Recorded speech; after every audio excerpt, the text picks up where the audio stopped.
Here is how you can send snap to everyone at once. Hello and welcome back to app tutorial. In this video I'll show you how you can send snap to everyone at once. So let's start. First of all, let's open Snapchat. As you open Snapchat and go to camera, let's click a random photo. Now in order to send it to friends, tap on send to. Now at this stage, if you want to send it to multiple people, you will have to randomly select those people like this. Instead of this, what you can do is go to the search bar on the top, then after tap on the plus sign and create a shortcut. After you go to a screen like this, select all the friends that you want to send snaps to.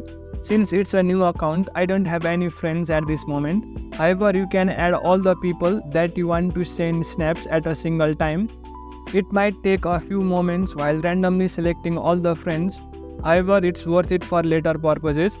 After you add all the friends, tap on choose emoji and select any random emoji. Now after you have created a shortcut, simply go back. As you go back, you will find the recent shortcut that you created. Now in order to send snaps to that group of people, simply select that shortcut and tap on send. In this way you can send snap to everyone at a single tap. That's it for the video. I hope you found this helpful. Make sure to leave a like and subscribe to the channel for further videos.